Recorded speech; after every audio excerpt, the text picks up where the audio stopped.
as black people to deal with the mental health issues, also deal with the counselling. I'm not going to lie to you, I need counselling. I know. Yeah. We all do, it's fine. Because obviously if you're stressed out, what is the easiest thing to do? Bang, boom, boom. I mean, people are going for counselling when their dogs die. You know, we're not going for counselling for anything. You know, people are being shot, stabbed, we're losing people. Okay. We're having fights with baby mothers, baby fathers. The kids are out of control and nobody is reaching out to the services that are available. And then you showed me and you sent me your thing about how much your sessions was, yeah? I was like, is this girl on crack cocaine? Oh, okay. And now what do you think? It's an investment, and if you cannot invest in yourself... No, why are you leaving me hanging? In life, you've got to go through every emotion. Every stage, every emotion. Every stage, you have to go through all of it. And sometimes you need help to get back up. We just saw the AJ fight.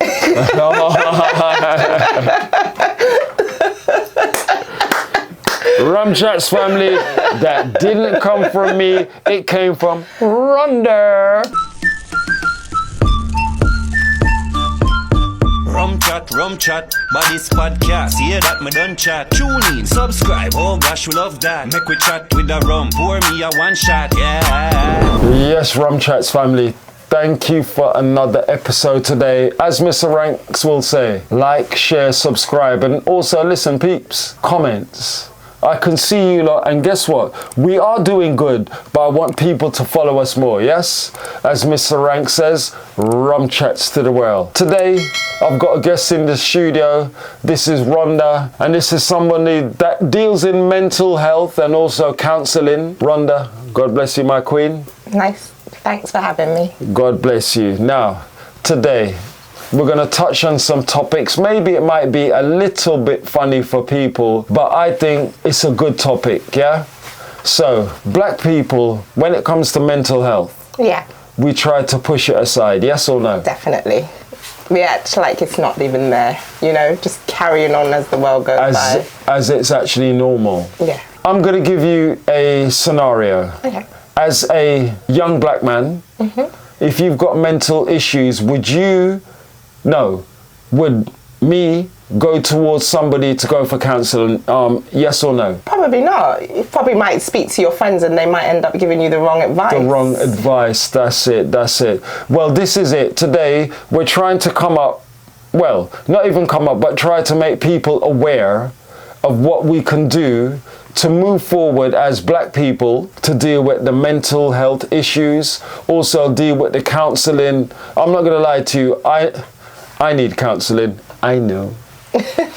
Yeah. We all do, it's fine. I know, but still, as a black person and also as a actual black male, that is something which is different, yeah? So what do you think about the whole situation for black males, or basically black people in general, going to actual counselling? I think it's a very good idea, and I think it should be pushed within our community, you know. I mean, people are going for counselling when their dogs die. You know, we're not going for counselling for anything. You know, people are being shot, stabbed, we're losing people. Okay. We're having fights with baby mothers, baby fathers. The kids are out of control and nobody is reaching out to the services that are available to them.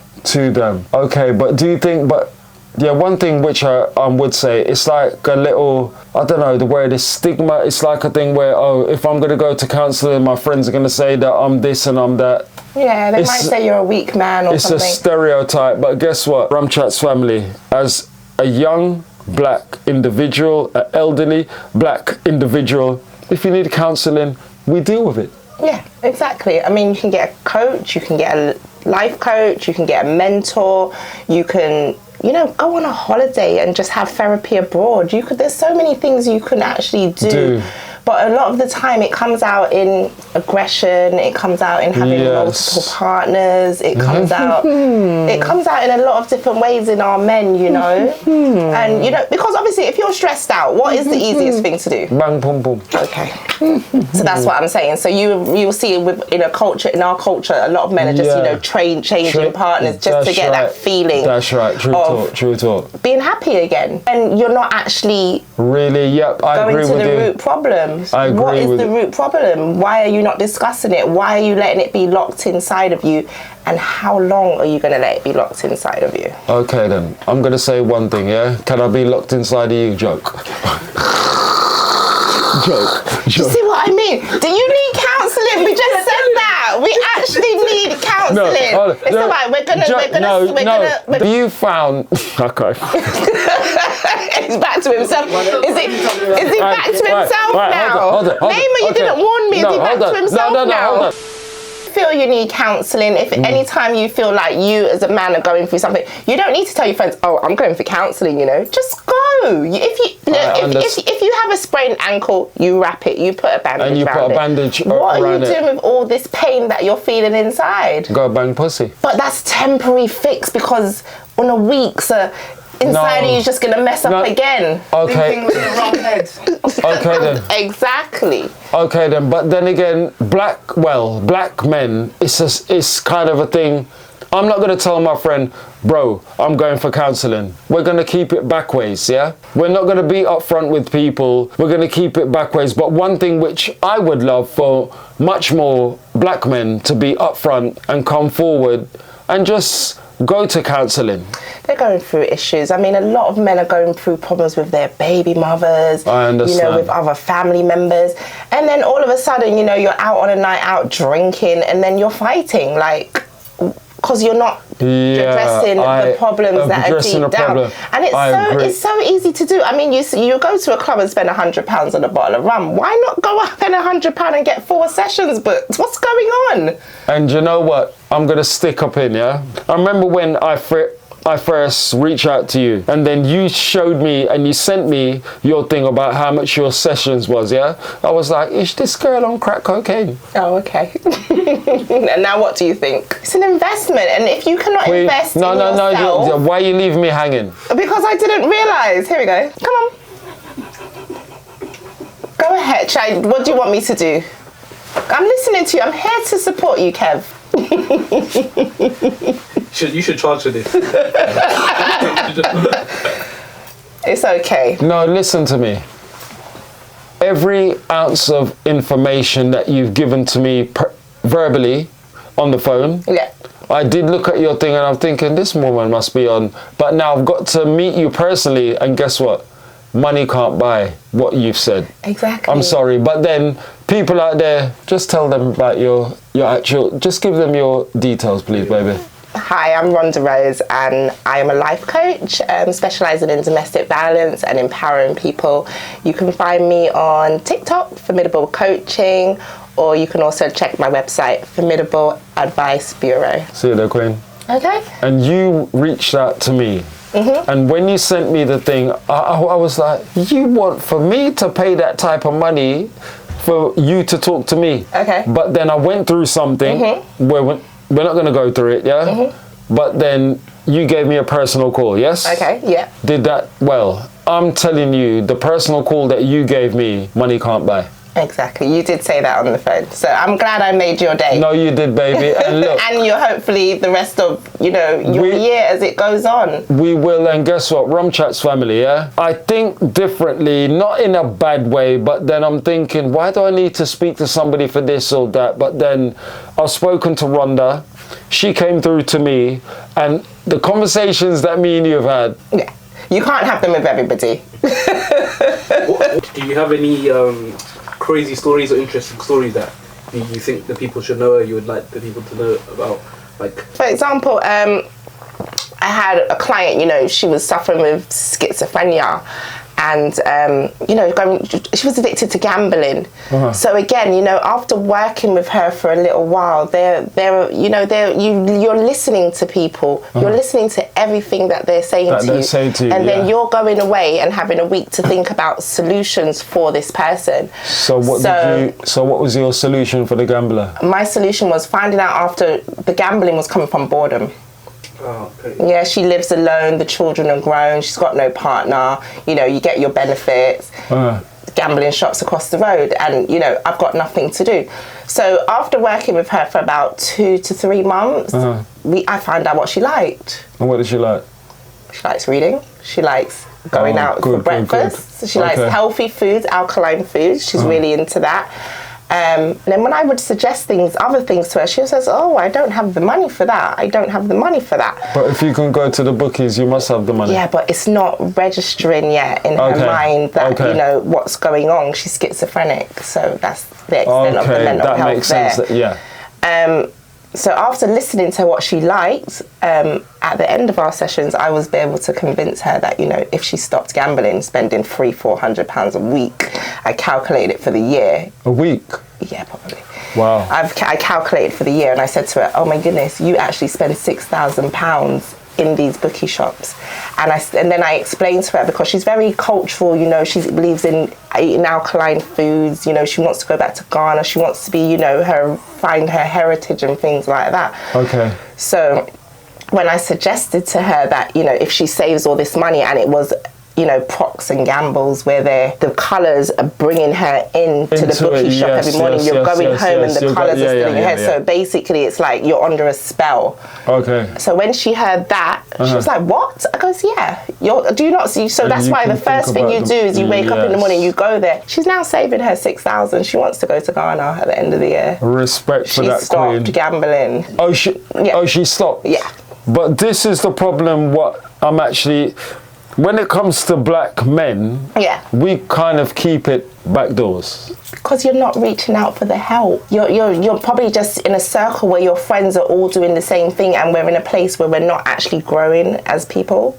We're actually stagnant. So there is a problem. As in how? Stagnant as in... We're not moving forward. I mean, now... Stories from like 10 years ago. And everybody's just out, you know, nobody's looking into their inner self. Looking within your inner self, basically. Yeah. So what type of advice would you give to any other young black person, anybody out there? What type of info would you give them, as in towards the same thing as in the counselling side? What advice would you give? Make a 5-year plan. Where do you want to be in 5 years? And then look at what is stopping you from getting there. But listen to me, black people can be ignorant. They're not going to go through no 5-year plan. Well, it's some people are ignorant, and some people do want to go somewhere in 5 years' time. Some people just want to still be doing nothing in 5 years' time, just existing. So there are two types of people. Yeah. But the people that realize, you know, this is not right, I want more for my life, those are the people who will reach out for help.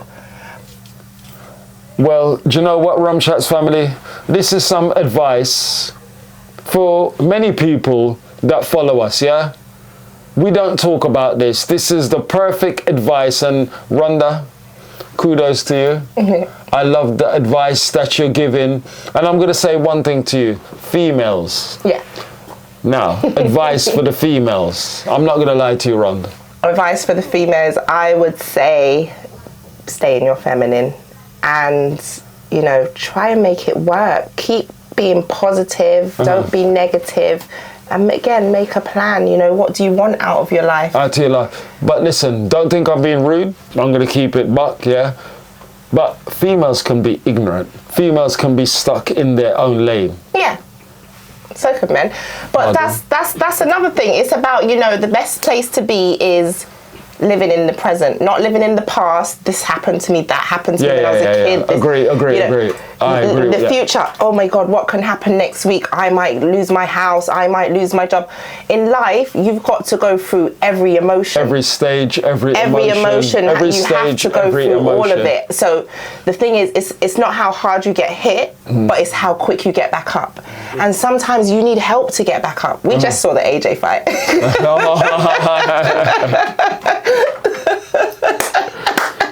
Rum Chatz family, that didn't come from me, it came from Ronda. No, AJ's my friend. He is. Okay. I support everything he's doing, but exactly, sometimes you need help, and there was a lot of memes made about him. There was. That's life, you know. But he will be back up. He will be back up. He took it on the chin, but guess what though? Exact thing that you're saying. He's got that PMA, positive mental attitude, and guess what? He got that recently though. if you look at his reaction to what was the fight he had with what's his name? Who's that? Brother from Ukraine. The Ukrainian guy. Yeah. People know, yeah. You see, when he lost that time, you could see that like he didn't take that loss. He didn't take it naturally. Didn't take him out. Yeah. Like, and he's getting aggressive now. This time he said like PMA. Yeah. PMA. And do you know what, Rhonda? I'm not gonna lie to you. Yeah. My PMA. I did break down. No problem. Do you see here? Mm-hmm. You can't touch it. You got to have the positive mental attitude, and guess what? There's God, there's me, and there's my family's at the bottom, yeah? Mm-hmm. And guess what? Not in no bad way, but guess what? My family will always be the top, but then here, my family's there. Here, you can't fuck with this in a baby. Well, that's it. Having that attitude, you're going to go very far. Hello. And knowing what you want to do over the next few years, that's going to carry you along, and it's going to give you the strength that you need. Well, that's what I can see. But one thing which I would say though, but going, what would you say for black men? Yeah. Truthfully. Yeah. Do we need to jump on board and be more invested in this? What you're doing, we need to be more invested in this, but we don't. Exactly. It's about reaching out. I mean, as I said, our community is struggling. We have to be honest with ourselves, especially with all the 15-year-olds. All the incidents with the 15-year-olds. I agree. You know, people are blaming the women, people are blaming the men. We need to blame the whole community. It's the whole community. Do you know what I mean? But then the fathers are absent from the house, and the mums, you know, they're doing their jobs, but there's only so much. There's only so much. But then you can't blame the mums. I'm not blaming it. I'm blaming the whole. I'm not blaming anybody. That is not the attitude we need. We need to just sit down with ourselves, reach out for help, start speaking to people, and so we can start moving forward. That's right. We want to be opening more things in our community for our people. So. Well, that's what I agree with. What you just said. High five. I would love to open stuff in the community. When we was growing up earlier, yeah, I'm not gonna lie to you, on a Friday, on a Saturday, Fridays youth club, Saturdays football, whatever, blah blah, yeah. Nowadays, guess what they got? Nothing. Exactly, and the kids are on the street, and if you see them all in hoods, you're not letting them in your house. It's 10 kids coming in with their hoods on. They shouldn't stereotype them. The youngsters nowadays don't stereotype them. I don't like that. No, it's not a stereotype, but what it is you can't stereotype them. What it is this tech fleece tracksuit. So what's that got to do with it? That's bullshit. My son has one. That's bullshit. What's wrong with that? But I'm just saying, what's wrong with that? When you look at the TV and the mug shots, a lot of the children are wearing that. So my son is 11 years old. He's been stopped by the police at the train station. And whose fucking fault is that? No. It's 11. I'm just saying to you. He was traveling by himself. The police stopped him. They had him there for about half an hour or so. Because how you're dressed, probably. But we know that the police stereotype. We know this. But So we're just gonna give in to that and be like, cool, yeah, I'm gonna No. But as a mother now, do you know what I mean? I've told my son there's two types of way that you dress. It's not every day you have to dress in the. You know what it's called? It's called the roadman. No. It's called the roadman starter pack. Bun that. They would have stopped him regardless of what you're wearing. It's just like the police. All right, then another scenario is just like when women get raped and they said, oh well, she had on this short skirt and this revealing top. The problem is we can wear what we want to wear. We can. So listen, they can't. No. It's the same thing with this. I don't agree with that. I don't agree with that with your boy. Because they're gonna, they will stop him if he was in the nicest suit ever. No, I don't like that. You know what? Another topic now. See? No. So the minute we start 11 because of that, that's 11 years old. 11 years old. So how does he feel pertaining towards that now? Your son? Well, all the family spoke to him, his dad and everybody, so he's okay with it. What my brother said to him is, welcome to life now. That's the fuck thing. No, sir. That's what the millionaire told him. That's how it goes. Yeah, you are going to get stopped. Let's be real. You are going to get stopped as a black man. I went through it personally. You say welcome to life, not don't wear it in tech, please. Yeah. Yeah, but he should be able to wear what he wants to wear. Yeah. He should be able to walk out. I personally don't like it because a Why? lot of the, No, you can't say that. A lot of the times when Rhonda, these young you boys are on the news, they've got on that. It's a uniform. No, I do also understand. They're arresting children every day in the same outfit that my son's wearing. Why do I feel good about that? No, I understand, but No, I don't like when you said that, babe. I don't like that. What's that? I get where she's coming from. Yeah, but that's what I mean. As a mother, you've got. Remember, I would love to wear all these things, and me myself, I go out in little clothes sometimes because I can protect myself. Yeah. My son is 11 years old. I don't want him getting stopped every 3 months. Hello, my child gets stopped every week. Well, change his outfit. He's not. And it will occur less. It's not. It will occur less. It's like as a Hello. black man myself. Hold on. My son's going to uni in his football kit. They won't. In his football kit, and they basically stop him 24/7. I think this is another reason that I moved my son out of London. Yeah, I was scared. As soon as I had a boy, I was so scared. Who, you? I've been so. My mum was like, go to the shop, go get milk. My slippers are like, they're gonna stop you regardless. Yeah, see? Do you know what? You get stopped anyway in London, out of London. Yeah, but this is too much. My eldest son lived there. He's like the only black. My oldest son. He said, "Yeah, I'm going home." They followed him to his house, out of his pocket to go in his house. But guess what? Him and the police officers. Was it a driver behind him? They followed him. Because they don't believe that he lives there. They didn't believe that. You can't live in that area. You can't live in that area. My son's a big guy, big bed, yeah? And they followed him to his door, and he opened the door and went in and gave them thumbs up. But guess what? But guess what now? Best friends now. They see him, the only black person in the village. But guess what? Love you, son. I have a question. I have a question for you. If you're the life coach for like everyone, who helps like you? Who do you go to? Well done, TDD. See? Hello. Come and sit in now, quick. Come and sit in now. Hold on, move. Yeah, I love that. Come and sit in now. Hold on, quick. My question for you is, you're a life coach for everyone else, but when you need help, when you need coaching, who do you go to? Very good question. Do you know what? After it's been a hard year for me because my mum passed away in this January. So, if you check my TikTok and everything, I'm talking about how you've got to be strong. We got to go through everything. We got to do this, guys. It's not how hard you get hit. It's how quick you get back up. And then my mum died. I was like, I felt like all the things I say weren't true. And then I had to sort of find the inner strength in myself, thinking my mum doesn't want me to not honour what I've been saying, so I've got a lot of friends, I've got brothers, I've got lots of family. I do, when I'm feeling low, I reach out to them. Self-help books. Also, I go on YouTube and there's a lot of motivation on there. So Sarah Jessica Roberts, she's really good, these people. And then I hit something else as well. You need to not only work on your mind, but you need to physically work out, because then your mind gets stronger. So that running, that building up adrenaline, that sweating, all of that sort of stuff, exercise, guys. Go for a jog, 4 a.m, just jog. Put on your earphones.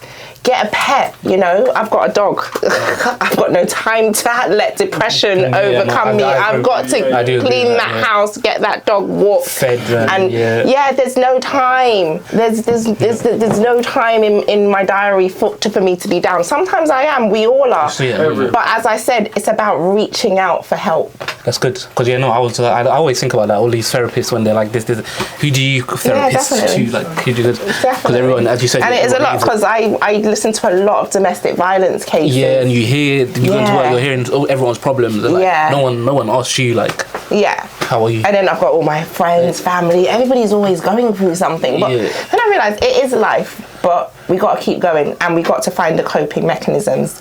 Else it comes out in aggression and things like that. But then also healthy coping mechanisms as well, because healthy coping, not addictions and stuff, So that's how some people are turning to addiction. Some people, they're really moody, because they're not getting it out in the right channels. Well, yeah, that's my. That's your one question. That's one question. That was it.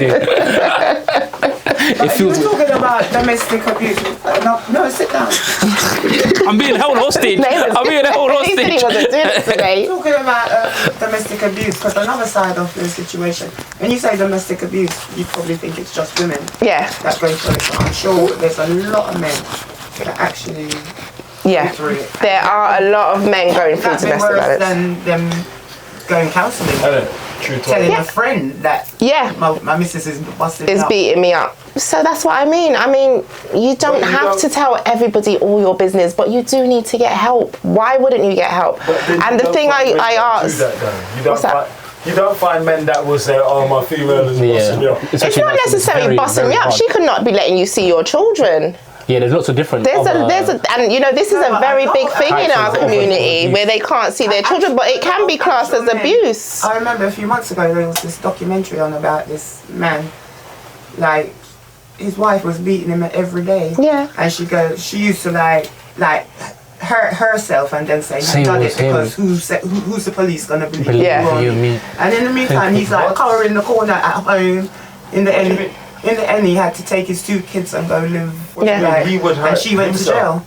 See? Yeah, it takes I think I long. heard of something like that. It was Yeah, like it was a Channel 4 or documentary, it's on something. Channel 4. Yeah, yeah. It takes, yeah, domestic violence has... beating him every day, bullying him, beating him, spitting on him. And then like the police, they knew Yeah. she was like a regular at that point. Yeah, That's knew what I that think. was going Yeah, I on think I in the house all the time, to the fact that they had 2 young kids, and the kids, when the mum started on him, they didn't even like. They're just react. used to it. They're used to And then now they're And gonna then grow up and sometimes they're like, "Are you alright, They're daddy?" used to it. Normally you Right. always hear, That's "You're right, madness. mummy." No, that's crazy. What do you mean it's madness? It's happening all the time. Let's not talk about the P. Diddy case. Do you know what I mean? They're doing child trafficking. Where's my baby oil? Do you know what I mean? It's child trafficking. We could talk about P. Diddy. All day. We should have done one on P. Diddy. People would have logged into us. That's a hot Jeez, topic that right one, now. Yeah, that one What's is. going in for young You would have Diddy? got the views on the P. Diddy case. Oh, on Philly as well. Young Diddy. Really? You get the views on that. Alright, thank you so much for coming on this episode. We'll put your stuff in the description. Comment, like, subscribe, and Rum Chatz to the world. Rum Chatz.